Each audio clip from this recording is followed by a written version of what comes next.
తాకట్లో ఉన్న మీ బంగారం ఈ రోజు ఎంత ధర చేస్తుందో కొమ్మూరి గోల్డ్ వాళ్ళకి కాల్ చేస్తే ఫ్రీ గోల్డ్ కాస్ట్ చెక్ చేసి చెప్తారు. నమస్కారం అండి, సుమన్ టీవీకి స్వాగతం. నేను గీతాంజలి. ప్రస్తుతం మనతో పాటు ఉన్నారు ప్రముఖ ఆధ్యాత్మికవేత్త శ్రీనాథ్ స్వామి గురువు గారు. వారితో మాట్లాడి మనకున్నటువంటి ధర్మ సందేహాలను నివృత్తి చేసుకుందాం. అలాగే రాబోతున్నటువంటి తిథులు, పండుగల గురించి కూడా గురువు గారిని అడిగి వివరాలు తెలుసుకుందాం. గురుగారు నమస్కారం అండి. నమస్కారం అమ్మా. తొలి ఏకాదశి రాబోతోంది, చాలా విశేషం. తొలి పేరులోనే ఉంది. అసలు ఇప్పటి నుంచే పండుగలన్నీ ప్రారంభం అంటారు. అలాగే విష్ణువు శయన స్థితికి వెళతారని చెప్తారు. అసలు ఏమిటి ఇవన్నీ? వీటి గురించి మాట్లాడుకుందాం. సంతోషం. వాగర్త సంప్రక్తో వాగర్త ప్రతిపత్తయ జగత పితరో వందే పార్వతీ పరమేశ్వర. మనకు తొలి ఏకాదశి, దీన్ని మామూలుగానైతే ప్రథమ ఏకాదశి అంటారు. అలాగే శయన ఏకాదశి అని పిలుస్తాం. దీన్నే మనము వాడుక భాషలో తొలి ఏకాదశి అని అంటున్నాం.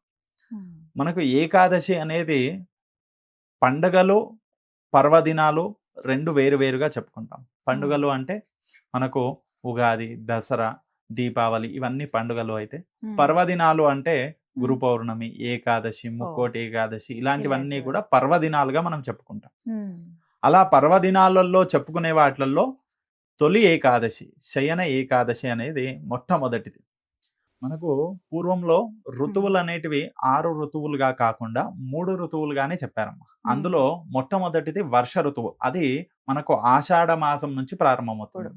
ఈ ఆషాఢ మాసం నుంచి ప్రారంభమయ్యి 4 మాసాలను కూడా వర్ష ఋతువుగా చెప్పుకునేవారు. తర్వాత వర్ష ఋతువు, అలాగే వసంత ఋతువు, తర్వాత గ్రీష్మ ఋతువు. ఈ 3 ఋతువులను మనకు పూర్వం చెప్పబడినాయి. కానీ వాటినే 6 ఋతువులుగా మార్చడం జరిగింది. 6 ఋతువులకు 2 మాసాలు చెప్పున 12 మాసాలుగా మనకు ఈ ఋతువుల గురించి చెప్పడం జరిగింది. ఇందులో మనకు ఏకాదశులు, ఏదైతే వర్ష ఋతువు అంటే వర్షము అంటే సంవత్సరం, ఆ సంవత్సరానికి మనం 12 మాసాలుగా మనం చెప్పుకున్నాం. 12 మాసాలు 6 ఋతువులుగా మనం చెప్పుకున్నాం. మరి అలాంటిది ఒక సంవత్సరానికి మనకు ఏకాదశులు వస్తాయి. ప్రతి సంవత్సరంలో కూడా ఒక్కొక్కసారి మనకు అధిక మాసం వస్తుంది. సంవత్సరంకి మనకు ఉండేటటువంటి ఏకాదశులు మాత్రం 24 అయితే, మనకు అధిక మాసాన్ని కలిసినప్పుడు వచ్చేటటువంటివి 2 కలుపుకుంటే 26 ఏకాదశులు అవుతాయి. అటువంటిది ఈ 26 ఏకాదశులకన్నిటికీ కూడా మొట్టమొదటిది ఈ యొక్క తొలి ఏకాదశి, శయన ఏకాదశి అని అంటారు. ఈ ఏకాదశి ప్రాముఖ్యత ఏమిటంటే, మనము ఏ పూజా కార్యక్రమం చేసినా, సంవత్సరం పాటు ఏ పండుగలు చేసినా, ఏ పూజా కార్యక్రమాలు చేసినా, ఏ పర్వదినాలు చేసినా, ఏ నోములు చేసినా, ఏ వ్రతాలు చేసినా, ఏ హోమాలు చేసినా, ఇవన్నీ ఎన్ని చేసినా వాటన్నిటి ఫలితము కంటే 100 రెట్లు ఎక్కువ ఫలితాన్ని ఇచ్చేటటువంటిదే ఈ యొక్క ఏకాదశి వ్రతము. అంటే ఏకాదశి వ్రతం చేస్తే కనుక ఇవన్నీ పూజలు చేసినా చేయకున్నా వాటి ఫలితము ఈ ఏకాదశి వ్రతం ఒక్కటి చేయడం వల్ల లభిస్తుందంట.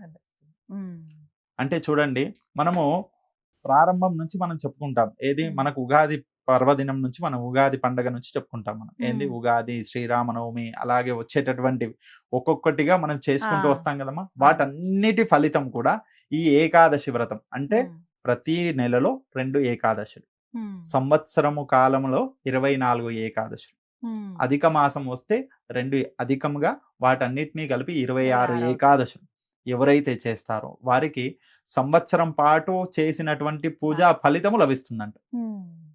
అందుకనే మనకు చాలా మంది ఇలా కూడా చెప్తారమ్మా, ఏంటంటే ఏ పూజలు చేసినా చేయకున్నా ఈ ఏకాదశి వ్రతం మాత్రం ఖచ్చితంగా చేయాలి అంటారు. నిజం. ఏకాదశి వ్రతము చేయని మనిషి ఉండకూడదు అని చెప్తారు. ప్రతి ఒక్క మనిషి కూడా ఆచరించవలసినటువంటి వ్రతం ఏదైనా ఉన్నది అని అంటే అది ఏకాదశి వ్రతం. అది కూడా ఎలా అంటే, మనకు సంకటహర చవితి అని అనుకుంటాం.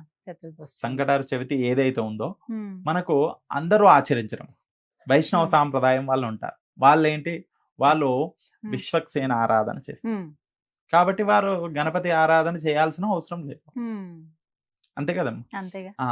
కొంతమంది ఇలాగే కొన్ని పండుగల విషయానికి వచ్చేసరికి, ఇప్పుడు కొంతమంది వారాహి నవరాత్రులు అంటున్నాం. వారాహి నవరాత్రులు కొంతమంది పాటిస్తారు, కొంతమంది పాటించరు. వరలక్ష్మి వ్రతాలు కొంతమంది మా ఇంట్లో ఉంది చేస్తామంటారు, కొంతమంది చెయ్యమంటారు. ఇలా ప్రతి ఒక్కరికి ఒక్కొక్క వారి ఇంటి సాంప్రదాయం ఉండొచ్చు, లేదా అన్య ఇతర ఏదైనా కావచ్చు. కానీ కొన్ని పాటిస్తారు, కొన్ని పాటించరు. కానీ ఏది పాటించినా ఏది పాటించకపోయినా ఈ ఏకాదశి మాత్రం ప్రతి ఒక్కరు అంటే దీంట్లో కుల మత వర్ణ భేదము లేదు. అలాగే పిల్లవాడు ముసలివాడు అనేటటువంటి తారతమ్యము లేదు. అలాగే ప్రతి వ్యక్తి యొక్క ఆచరించవలసిన వాటిల్లో మొట్టమొదటిగా ఈ యొక్క ఏకాదశి వ్రతం అని చెప్తారు. గురుగారు అసలు ఏకాదశి నియమం ఏమిటండి? ఏ విధంగా పాటించాలి? అంటే ఆ రోజున ఉపవాసం ఉంటాం అంతవరకైనా, ముందు రోజు తర్వాత రోజు కూడా కొన్ని చెప్తూ ఉన్నారు ఇట్లాగా మీలాంటి పెద్దలు. మరి నాకు ఒక్కసారి అదొక చిన్న, అంటే చాలా మందికి తెలియని విషయం ఇది. మేము అనుకున్న పద్ధతి కాదు, అసలు శాస్త్రం ఏం చెబుతోంది, ఏకాదశి నియమం ఎలా పాటించాలి? సంతోషం అమ్మ. అయితే మనకి ఏకాదశి అనగానే ప్రతి ఒక్కరూ ఆ రోజు సూర్యోదయాత్ పూర్వం లేచి స్నానం చేసి ఆ నియమ నిష్టలన్నీ ఉపవాసం ఆచరించడము, స్వామివారి ఆరాధన చేయడం ఇవన్నీ చేస్తారు. కానీ ఏకాదశి అంటే దశమి నుంచే మనం మొదలు పెట్టుకోవాలి. ముందు రోజు ఏదైతే ఏకాదశి కంటే ముందు దశమి రోజు ఉంటుందో ఆ రోజు సాయంకాలమే సాత్విక ఆహారం భుజించాలంట. ఎందుకంటే ఆ రోజు సాయంకాలమే ఉల్లి వెల్లుల్లి మాంసాహారాలు మధు మాంసం ఇవన్నీ ఏవి స్వీకరించకుండా సాత్వికమైన ఆహారం ఉండాలంట.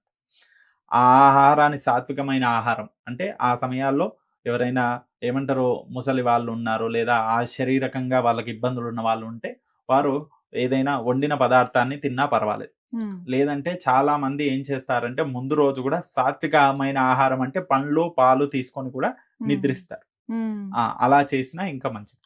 దాని తర్వాత రోజు ఏదైతే ఉందో ఏకాదశి సూర్యోదయాత్ పూర్వమే నిద్ర లేచి కాలకృత్యములన్నీ నెరవేర్చుకొని ఆ స్వామివారిని విష్ణువుని కానీ శ్రీ మహావిష్ణువుని కృష్ణుణ్ణి ఆరాధన అభిషేక రూపకంగా కానీ లేదా అర్చన రూపకంగా తులసి దళాలు తెచ్చి ఆ స్వామివారికి సమర్పించడం, బిల్వ దళాలు తెచ్చి స్వామివారికి సమర్పించడం.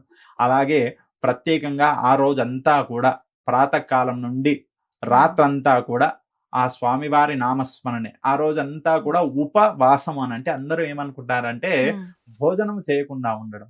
ఉపవాసం అంటే అలా కాదమ్మా. ఉప అంటే దగ్గరగా, వాసం అంటే ఉండటం. ఇది ఉపవాసం. దేవుడికి దగ్గరగా ఉండడము అనే దాన్ని ఉపవాసం అని చెప్పారు. కానీ మనం ఆహారాన్ని ఒక్కటే పట్టుకొని వెళ్తున్నాం, మిగతా అన్ని వదిలేస్తున్నాం. అలా కాదమ్మా. ఉపవాసం అంటే దేవుడికి దగ్గరగా ఉండడానికి మనం ఏం చేస్తున్నాం అంటే ప్రాతకాలం నుండి కూడా రోజు 10 మాటలు మాట్లాడుతూ ఉంటే 10 మందితో ఆ రోజు అవసరం ఉన్న వరకే ఒక 2 మాటలు మాట్లాడి ఆపేశారు. అన్య ఇతర సంభాషణలు అవసరం లేదు. ఆ స్వామివారి నామస్మరణ చేస్తూ ఉండాలి. అంటే ఏం పట్టించారు? కొంతమంది విష్ణు సహస్రనామం చదువుకుంటూ ఉంటారండి, అది బాగా అలవాటు ఉంటుంది కొంతమందికి. అంటే ఏదన్నా ఒక నామం ఆ రోజంతా పఠించుకునే విధంగా చెప్తారా? మనకు ఆ రోజు ప్రత్యేకంగా 3 చెయ్యొచ్చమ్మ. ఏమిటండి? మొట్టమొదట స్వామివారికి ప్రత్యేకంగా ఒక విషయాన్ని చెప్తాం. ఏకాదశి అంటే ఏంటంటే 5 కర్మేంద్రియాలు, 5 జ్ఞానేంద్రియాలు, 1 ఆత్మ. ఇవి 11ని కలిపి ఏకాదశి అంటాము. మరి 5 కర్మేంద్రియాలు, 5 జ్ఞానేంద్రియాలు, ఇవి 2 కూడా మనం ఏకాగ్రత చేసి మనస్సుతో ఆ స్వామివారి ధ్యానించాలి. ఆ దాంట్లో మనకు రామనామమే కావచ్చు, లేదా కృష్ణనామమే కావచ్చు, లేదా విష్ణునామమే కావచ్చు. ఇంకా చెప్పాలి అంటే శివుడికి కూడా ప్రీతికరమైనది ఆయన ఏకాదశ రుద్రుడు అని అంటాం మనం. ఆయన నామమే అందులో. ఎందుకంటే దాంట్లో వారిని విభేదించాల్సిన మాటనే లేదు. శివస్య హృదయ విష్ణు, విష్ణువస్య హృదయ శివ అని చెప్పేసి చెప్పుకుంటాం కదా. అలాంటప్పుడు ఆయనను కూడా స్మరించవచ్చు. అందులో కొంతమంది ప్రత్యేకంగా ప్రాతకాలంలో విష్ణు నామస్మరణ చేసి ఆ విష్ణు యొక్క ఏదైతే పారాయణం ఉందో విష్ణు సహస్రనామావళి పారాయణం చేయొచ్చు, అష్టోత్తరములతో స్వామిని పూజించవచ్చు. మధ్యాహ్న కాలం ఏదైతే ఉందో అమ్మా ఆ యొక్క శివారాధన చేసి ఆ శివుడికి ప్రత్యేకంగా అభిషేకము లేదా ఆ శివ నామావళి చేస్తూ లేదా శివ సహస్రనామావళిని పఠించి ఆ స్వామివారి రుద్ర పారాయణం కానీ మహాన్యాస పారాయణం కానీ చేసుకోవచ్చు. అలాగే సాయంకాలం దేవీ స్వరూపంగా లలితా సహస్రనామముతో పాటు విష్ణు సహస్రనామ పారాయణం చేసుకోవచ్చు. ఇలా చేసుకోవడం చూడండి, అందులో మనకు దేవుడికి దగ్గరగా ఉపవాసం ఉండాలని చెప్పాము కదా, దేవుడికి దగ్గరగా చూడండి ఎంత మనం దగ్గరగా అవ్వడానికి ప్రయత్నించినట్టు చూడండి. ప్రాతకాలం నుండి సాయంకాలం వరకు ఏదో ఒక దేవతారాధన చేస్తున్నాం, ఆ స్వామివారికి దగ్గరగా ఉండడానికి ప్రయత్నం చేస్తున్నట్టు. కాబట్టి ఆ విధంగా ప్రత్యేకంగా ఉంటుంది. ఇవన్నీ చేస్తూ ఆ రోజంతా కూడా ప్రతి ఒక్కరూ ఈ తొలి ఏకాదశి ఏదైతే శయన ఏకాదశి అంటే ఆ స్వామివారు యోగ నిద్రలో ఉంటారంట. మరి ఆ స్వామివారు నిద్రించడం అంటే పడుకోవడం అని కాదమ్మా. మనము చాలా మంది మనం గురక పెట్టి పడుకుంటాం కదమ్మా, అలా స్వామివారు నిద్రపోతారని కాదు. ఆయన యోగ నిద్ర అంటే ఒక్క రెప్పపాటు క్షణం ఇలా కళ్ళు మూసి తెరిస్తే ఈ చాతుర్మాస్యం అంతా కూడా అయిపోతుంది. గడిచిపోతుంది. అది యోగ నిద్ర. ఆ స్వామివారికి యోగ నిద్ర అని అంటాం మనం. ఆయన శయన ఏకాదశి అని చెప్పుకుంటాం. మరి అలాంటి ఈ ఏకాదశులలో ప్రతి ఏకాదశి కూడా మనము ఆ రాత్రంతా స్వామివారికి జాగరణ చేసి నామస్మరణ చేస్తూ ఆ స్వామివారికి సంబంధించినవి చూస్తూ ఆ స్వామివారికి సంబంధించినవి వింటూ ఆ స్వామివారి నామస్మరణ చేస్తూ ఉండాలంట. మరి ప్రతి మాసము చేసినా చెయ్యకున్నా ఈ యొక్క తొలి ఏకాదశి రోజు, అలాగే ముక్కోటి ఏకాదశి రోజు, ఉత్థాన ఏకాదశి రోజు, ఈ 3 ఏకాదశులు మాత్రం ఖచ్చితంగా మనం శివరాత్రి రోజు ఎలా జాగరణ ఉండి ఎలా స్వామివారి నామస్మరణ చేస్తూ ఉంటామో ఈ ఏకాదశులు కూడా అలాగే ఉండాలంట. అలా స్వామివారి ఏకాదశినంతా కూడా పాటించి మర్నాడు ప్రాతకాలం ఏదైతే ద్వాదశి గడియలు ముగియక ముందే స్నానము ఆచరణములు అన్నీ చేసుకొని తర్వాత ఏదైతే మనము భోజనము చెయ్యక ముందు ఒక బ్రాహ్మణుడిని పిలిపించి లేదా అతిథిని పిలిపించి ఆయనకు భోజనం పెట్టిన తర్వాత మనము పారణ చేయాలంట. అంటే చూడండి, చాలా మంది కూడా ఏకాదశి వ్రతాన్ని చేస్తారు. ఆ రోజంతా ఏకాదశి ఉపవాసం ఉంటారు, అలాగే స్వామివారి నామస్మరణ తెలిసినంత వరకు చేస్తారు, ఊరుకుంటారు. కానీ ముందు రోజు పాటించేది, అలాగే తర్వాత రోజు అంటే ఆ ఏకాదశి వ్రతాన్ని చేసినటువంటి పుణ్య ఫలితము రావాల్సినటువంటి క్షణాన్ని మాత్రం వదిలిపెడతారు.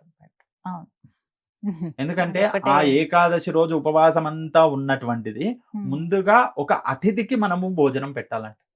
భగవంతుడికి నైవేద్యం పెట్టింది ముందుగా అతిథికి పెట్టి తర్వాత తాను భుజించాలంట. అది నియమం.